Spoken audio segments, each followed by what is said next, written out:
Seguimos juntos aquí en Esta Boca es Mía. Lo decíamos antes de la pausa, algunas repercusiones respecto a este paquete de medidas.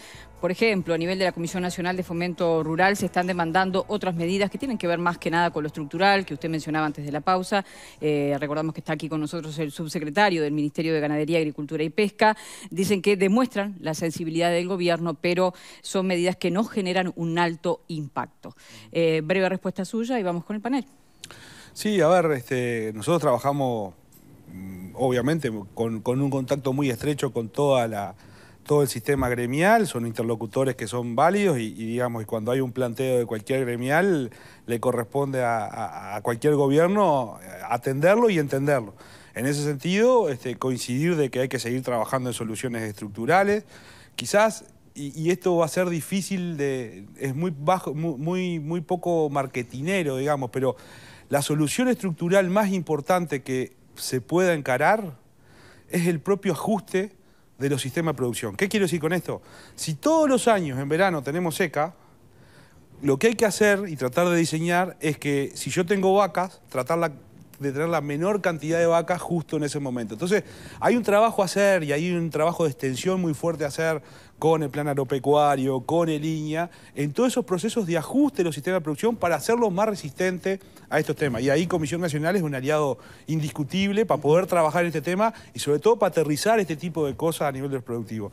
Como siempre, los más insatisfechos somos nosotros en el logro de este tipo de cosas, en la concreción de este tipo de cosas. Muy bien. Nos vamos al panel, Pepe. Sí, está muy bien trabajar sobre la emergencia, porque obviamente es lo que tenemos hoy en forma coyuntural, pero Verónica creo que hacía la pregunta, y usted también lo destacaba, clave, pensar en el futuro, en el largo plazo, sobre todo porque uno escucha al ministro y dice, esto ya está instalado, hace 3 años que venimos con este proceso. Y uno tiende a pensar, bueno, ojalá que no siga, pero es muy probable que se repita o que continúe. Por lo tanto, en el sector agropecuario me consta, se lo tiene usted como un hombre con una mirada de largo plazo, pensando mucho en lo estructural. ¿Qué ejemplo se puede tomar en el mundo para trabajar sobre esas posturas estructurales? Como por ejemplo el caso de Israel, que pasó de la sequía, producto además del lugar donde está ese país, a la sobreabundancia de agua, con una inversión muy importante, ¿no?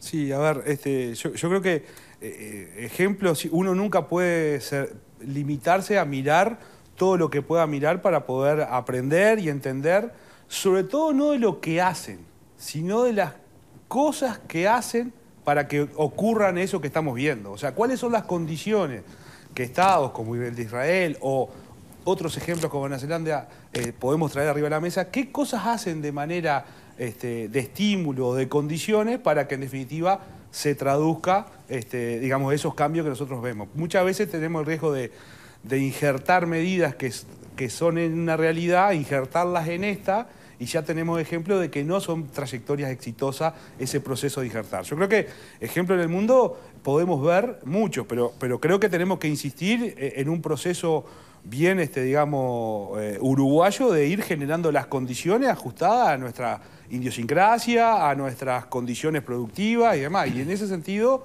todo lo que podamos trabajar en certezas tecnológicas, todo lo que podamos trabajar en financiamiento a largo plazo, digamos, hasta no hace mucho tiempo no se escuchaba financiamiento a 30 años. Y hoy en este Uruguay sí se escucha. Hoy hay financiamiento a 30 años para comprar la tierra a los pequeños productores, una línea de crédito del Banco República, algo que mirábamos en Nueva Zelanda. Y eso, me dirás, ¿qué tiene que ver con el riego? Tiene mucho que ver, porque mal va a invertir un productor que no tiene seguridad de tenencia de la tierra. Y hoy tenemos, por ejemplo, en línea de crédito que a 30 años permite comprar esa tierra. Entonces, yo creo que tenemos que seguir trabajando y construyendo todo. ¿Cuáles son las condiciones que tenemos que generar para que se procesen estos cambios? Pero no comprarnos quizás, digamos, la cosmética de que porque algo funcionó en un lado, lo vamos a traer acá y va a funcionar acá. Es un cambio cultural también, por ejemplo, dejar de lavar los autos con agua potable, por ejemplo. Bueno, la conciencia en cuanto al uso del recurso hídrico, lo hablamos en la tanda, es una cosa que tenemos que trabajar, digamos. A ver, producir alimento, si uno lo puede reducir a una expresión, es exportar agua. Nosotros, cuando producimos alimento, en definitiva, lo que estamos exportando es todo el flujo de agua que pasó por la planta o el animal y lo terminamos exportando. Por lo tanto, si será relevante el tema de la conciencia del uso de ese recurso, que a las claras es cuando falta, nos genera todo este tipo de problemas. En unos minutos nada más vamos a tener aquí en piso al presidente de OCE. Así que vamos a aprovechar para hacerle unas cuantas preguntas respecto a esto que usted dice, que tiene que ver con lo cultural, pero que tal vez también tiene que ver con las medidas, las sanciones. Vamos a hablar de ese tema desde la perspectiva tal vez más urbana de lo que está sucediendo con la falta de agua. Pozzi, nuestro invitado hablaba de un proyecto de ley que se aprobó durante la administración anterior, si mal no recuerdo. Usted estaba en el Parlamento. Se debatió mucho sobre el tema de ese recurso, el recurso del agua. Claro, yo en primer lugar saludar a Mufa. Y lo segundo es que yo creo que en un momento como este, lo primero es atender esta emergencia que es emergencia hoy, pero que es la tercera emergencia que hay y que probablemente siga sosteniéndose en el tiempo y que es algo estructural. Y también prepararse para lo otro, porque atrás de esto hay una inundación que es tal vez tan destructiva como es la sequía, ¿verdad? Inundaciones que hasta hace no poco hemos tenido, el ganado a veces muere ahogado, los productores hay que sacarlos porque están en un lugar donde no pueden quedarse. No se puede represar el agua que cae en esos minutos porque corre como un torrente y se nos va, esa es la realidad. Y en este momento, bueno, todo el apoyo que haya que dar porque los productores están pasando por un momento muy, muy delicado. Después uno discute cuando los momentos buenos cómo son las cosas, pero hoy hay un momento de mucha delicadeza, mucha preocupación, y yo creo que todo el mundo tiene que estar encolumnado en ver cómo se logra salir de estas cosas adelante. Yo la verdad que los detalles del proyecto de ley que tú me decís no los tengo tan presentes. Pero sí se debatió la forma de cómo se podía aprovechar para que se hicieran obras que pudieran represar el agua y mantenerla como una energía potencial a los efectos de encarar este tipo de eventos que hay. Finalmente creo que alguna solución dio el proyecto de ley. Yo no recuerdo bien cómo quedó redactado, la verdad te lo digo. Lo que se recuerda sobre todo también es que tuvo algunas resistencias dentro de la propia izquierda por aquello de que cada vez que debatimos sobre el uso del agua aparece el tema de la privatización, ¿no? Sí, bueno, eso es algo que estuvo en el debate en aquel momento, como sigue estando ahora en el debate. Pero lo cierto es que el agua es un recurso, más allá de los debates que tengamos, ¿no? El agua es un recurso que para el Uruguay es básico, porque lo que exporta, como decía el subsecretario, es agua, finalmente, ¿no? El agua que cae, que se reproduce y que los animales comen y va carne, y el otro se generan las plantas y las plantas lo que se produce para que se vaya. Y si nosotros no empezamos a tener una conciencia general, más allá de quién tenga el agua, una conciencia general del uso del recurso. Y yo se lo decía al secretario, a veces uno, en estos mismos momentos donde ve que los pastos están secos, hay gente que utiliza el agua que hay para regar. Está bien, yo qué sé, pero hay que tener una conciencia de que eso no se puede hacer ahora.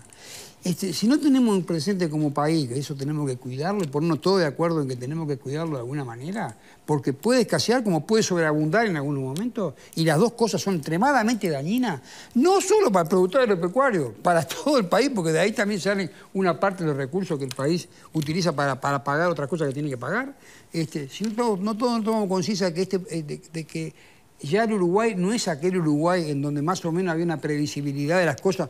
También había seca y también había inundaciones, pero no estas magnitudes tan cercanas una de otra. Si no tenemos conciencia de que eso está cambiando muy rápido y muy fuerte, bueno, nos vamos a encontrar en el futuro con problemas más graves que nos va a llevar además más plata a resolver. Pero sin duda que también quien tiene el recurso es un segundo nivel de debate que se viene, ¿no? Porque usted hablaba de inversiones, le van a decir posiblemente que, bueno, ¿quiénes van a hacer esas inversiones? ¿Y cómo se va a asegurar que ese recurso que es tan preciado llegue a los que no tienen los recursos económicos? Una chiquitita más. Yo creo que el problema que hay es que yo no sé si todos tenemos conciencia que el recurso es tan preciado. Bien. Eso es un problema. No estoy tan seguro que todo, digamos... Hasta que llega la falta. Claro, todos decimos, el agua está ahí, abrí la canilla que sale. Hasta que no sale, para ducharte, ahí empiezan los problemas. No cuando sabes si aquel tiene para darle ganado o no. Pero cuando no sale el agua en la ducha, ahí empieza tu problema. Entonces, hay que tener una conciencia nacional sobre eso, que a veces, bueno, no hemos avanzado mucho, me parece, todavía en eso. ¿Y en los 15 años de gobierno del Frente Amplio no se pudo avanzar en eso? Y no se pudo avanzar. Hay cosas donde avanzamos muchísimo y otras que no se avanzaron tanto. Muy bien. Fernanda.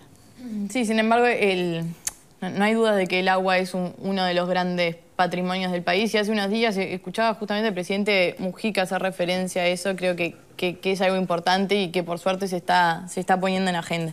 Yo miraba hoy las temperaturas, como tú mencionabas, Vero, y te queda esa sensación y andar también esa sensación de no dar abasto, ¿no? Y escuchábamos a UFA hablando de las medidas que está llevando adelante el gobierno, de lo que significa también el alivio financiero que puede impactar, que yo no tengo dudas de que va de la mano de una preocupación genuina y de un acompañamiento constante, que el oyente también hacía referencia a lo que tiene que ver este gobierno, ¿no? con el productor, con la productora rural. Ni que hablar que mencionaba que quizá no era suficiente el alivio financiero que podía implicar, y esto también lo mencionaba UFA. Hay que entender que cada realidad de cada productor es un mundo, y ni que hablar que puede significar para alguno de ellos una pérdida total y la gravedad que eso implica. Pero yo entiendo que la clave, la verdad que celebro el rumbo por el que se está caminando, el trabajo que se está haciendo. No se puede ser más realista que el rey, en el sentido de se está intentando apagar el incendio, por decirlo de alguna manera, en lo que respecta a la hora, pero nos queda la tranquilidad y la certeza que se está trabajando a futuro. Y lo que quería agregar, para no ser reiterativa, tú hablabas de la necesidad, de pensarlo a largo plazo. Yo creo que tiene que ser una de las grandes políticas de Estado de este país, pero también hay que tener presente de que una política, cuando se convierte en política de Estado, necesita la madurez del sistema político entero para sentarse arriba de una mesa y para no reprochar, cobrar o intentar sacar tajadas políticas de un tema además que tan complicado, que le juega la vida a mucha gente. Y el tema también de la conciencia país, del hecho de que el trabajador, el productor, la productora rural, en este caso, el que estamos hablando, es un trabajador, es un laburante que se rompe el lomo todos los días.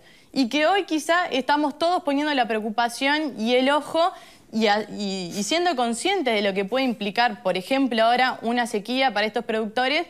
Pero no significa que el resto del año pasen a ser latifundistas o un montón de cosas que se escuchan, porque hay un montón de manija vinculada en contra del sector agropecuario y que también es parte de la construcción de una política de Estado, porque para elaborar una política de Estado se necesita financiamiento y se necesita definir un rumbo país. Ni que hablar que el rumbo país de Uruguay tiene mucho que ver con el rumbo agropecuario y ganadero que se pueda llegar a tomar, así que no me parece un elemento menor el tema de, esta conciencia y esta identidad colectiva que debemos tener como nación, construirla y fortalecerla también.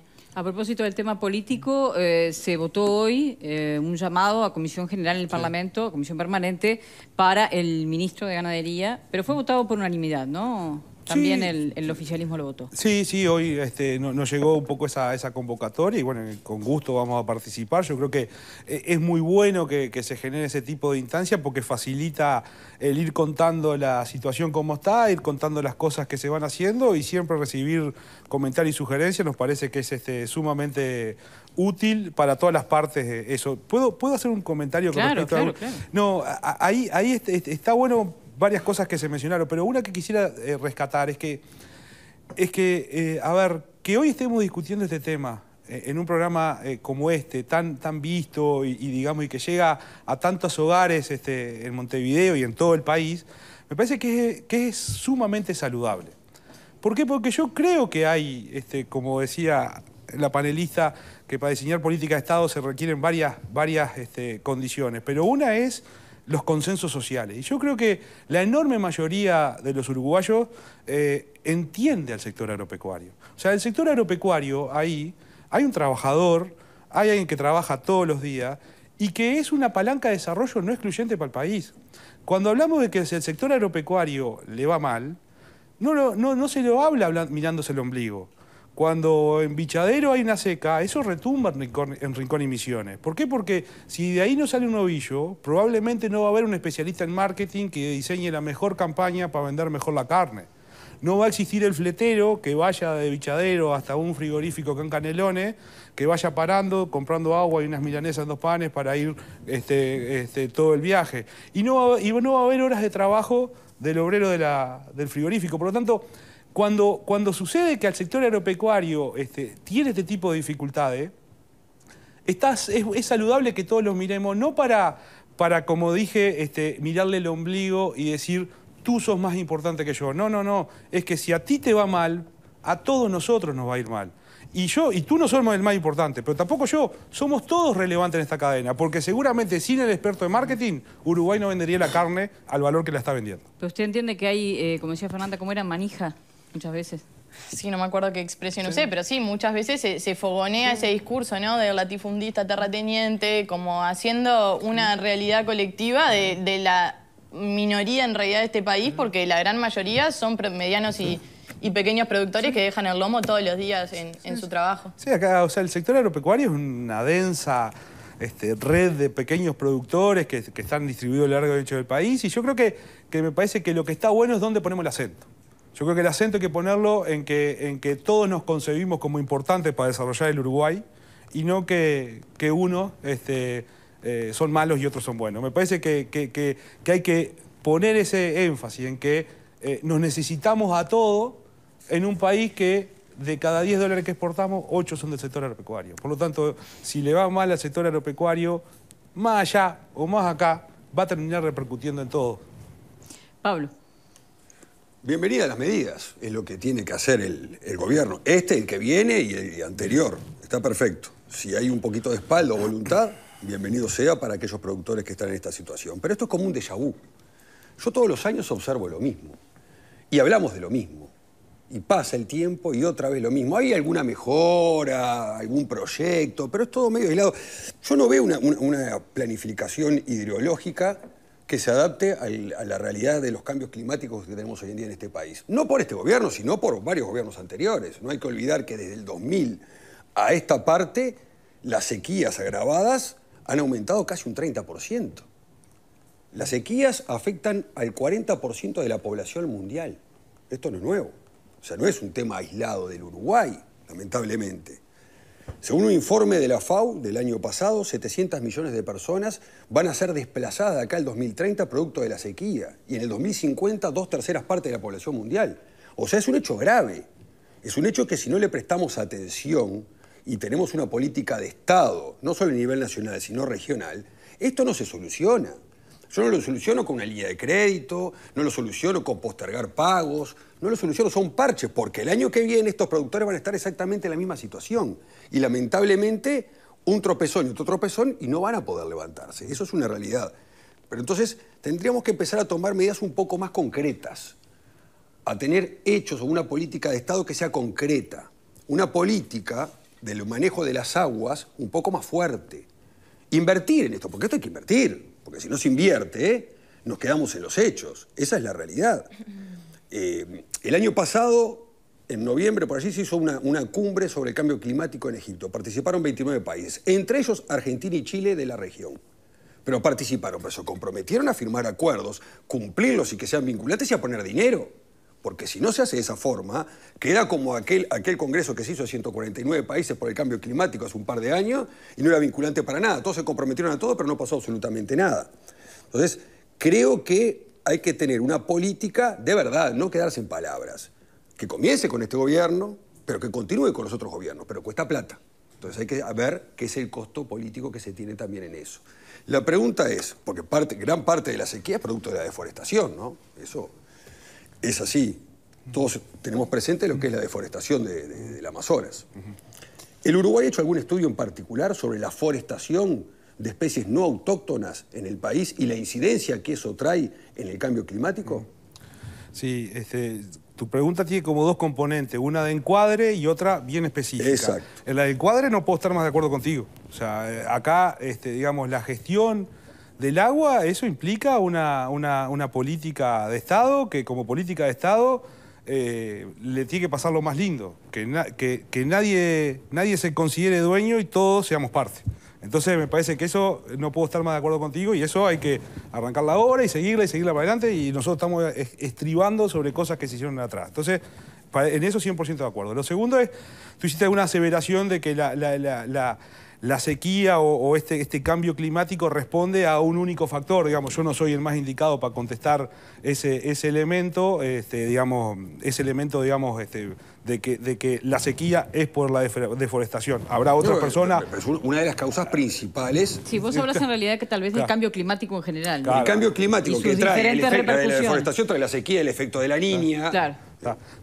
Habrá otras personas mucho más competentes que Sí, yo para darte y elementos que con yo más respecto a todavía. eso. Lo tercero es el tema del tema del impacto de la forestación a nivel de todo esto que estamos discutiendo. Y yo creo que acá hay que ser muy claro, la forestación es un rubro más que tiene Uruguay, un rubro que es muy relevante desde todo punto de vista. Es un rubro que está sumamente controlado. Recordemos de que cada hectárea que estamos forestando tiene un análisis de servicio de la división forestal nuestra, un análisis ambiental, que digamos, el Ministerio de Ambiente analiza eso, una ponderación o un análisis a nivel departamental en virtud del ordenamiento territorial departamental. Por lo tanto, es un rubro que está súper controlado por todos lados. Y lo segundo es que, la propia, lo que ha dicho Ambiente con respecto a la forestación es que no se detectan, y ahí basta ir a la versión taquigráfica y la del propio Ministro de Ambiente, que no se constata de que la forestación tenga ningún perjuicio ambiental, digamos. De hecho, cuando estamos hablando de la lluvia y la forestación, lo que sucede con la forestación es que como hay plantas ahí, lo que se favorece es mucho más la infiltración y por lo tanto todo eso que nosotros pensamos de que el agua se nos va por el océano, si hay un árbol, probablemente esa agua no se vaya por el océano, entre para abajo y termine, infiltrando mucho más. Entonces, a mí me parece que ahí incorporás también otra dimensión a la discusión, que es cómo armonizamos todos los rubros que me parece que el Uruguay tiene que concebirse con mucho más I y menos O. Esto no es ganadería o forestación. Esto no es agricultura o forestación. Esto es ganadería y forestación. Pero mirá y que agricultura. no estoy en contra de la forestación. Hago la pregunta porque escribí una pregunta para... Me la han consultado en reiteradas oportunidades. Yo, por supuesto, soy abogado. De forestación no tengo ni idea. Sé que plantás y crece un árbol, nada más. Pero por eso, como se ha comentado en alguna oportunidad, que depende de la forestación, Sí, las y especies déjame autóctonas decirte, o no Pablo, autóctonas. y también al invitado, que son varios los mensajes, por ejemplo, en las redes sociales del programa, que apuntan a esto, ¿no? Plantan forestales para no pagar puestos, pero no plantan agua, dice por acá. Entonces está un poco esa contrapartida de la que hablaba Pablo. Digamos, yo creo que lo que uno, desde el gobierno, lo que tiene que hacer es